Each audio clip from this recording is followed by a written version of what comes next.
In this part of the conversation, we talk about the heroines chasing the beautiful Carnation boy, finding the large house with many maids already living there.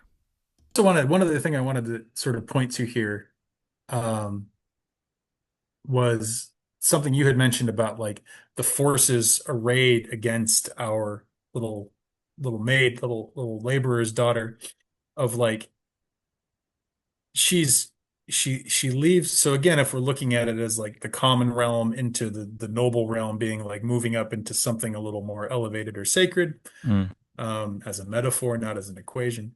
mm, But she gets that moment with the flower that sort of lights the spark of like her eventual journey, and she wanders out into the world, and then the first thing that happens is she's introduced into the household, the noble household.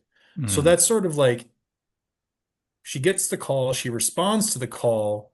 Because she responds to the call until she is exhausted, like she kind of gets the end of her steam, she's lifted up into a higher level. But then once she's in the higher level, the forces around her like work against her.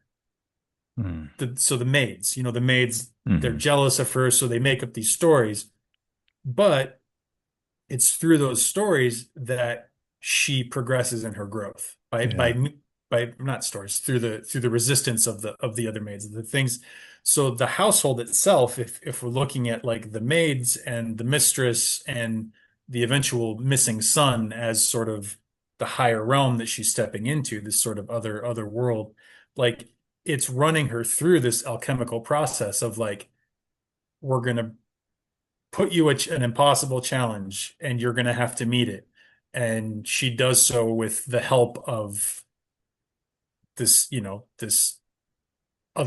partner, this pair, the prince, the sort of Mm, higher reflection relationship. mm. So that's sort of carries her through it. But every time it's the maids, it's the other kind of mid-level, because maids are not, they're not the mistress. They're not no, they're not of the family. They serve the family.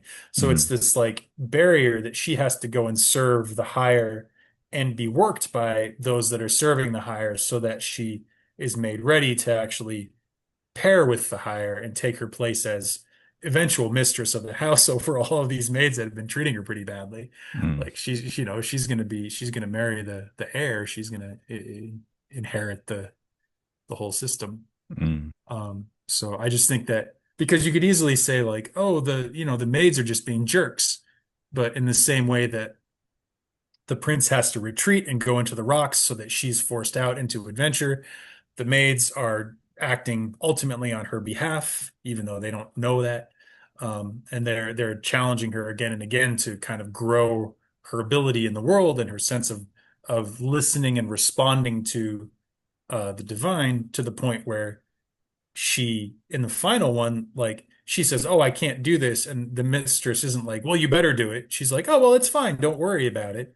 Just try it and see what happens." So the mm, pressure is off from the mistress at that point. The maid has kind of worked her way up, and the mistress is like, "Hey, like let's just see how this goes." Um, and so I don't know, the pressure is off, and then that's the point where like the actual breakthrough happens. mm. So there's probably a lot more layers in there than I'm not necessarily seeing, but I just liked that the you can see these sort of jealous, vindictive fellow maids as also working on her behalf. Mm. And I think we can, that's something I would like to take into my own life of like when there's some sort of struggle or something, it's also working on my behalf, you know. Yeah, I think that's very useful. It's, I think Stoicism kind of has that kind of idea.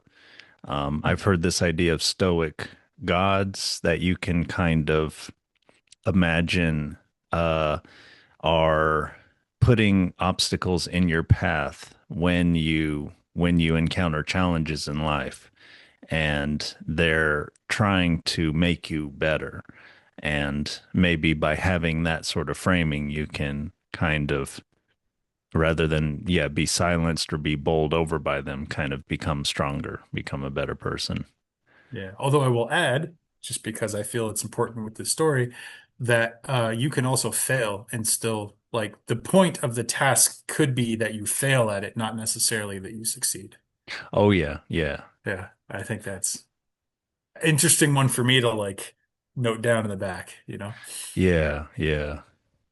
And I mean, but don't you think, yeah, whether you fail or succeed, you develop as a person, right? Like you develop some wisdom through the suffering and everything. So even if you never, potentially, even if you, I mean, thinking of Van Gogh, for instance, never succeeded in a way in his lifetime. I think he only sold one painting or something like that.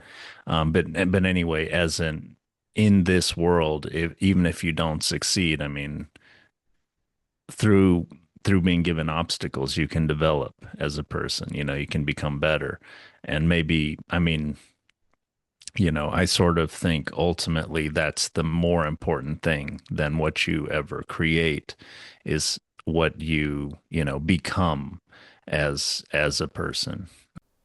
Please like and subscribe for more of our open-minded content and comment below on your thoughts or questions about the story. Let us know if you'd like us to cover another stimulating story, and thank you for participating.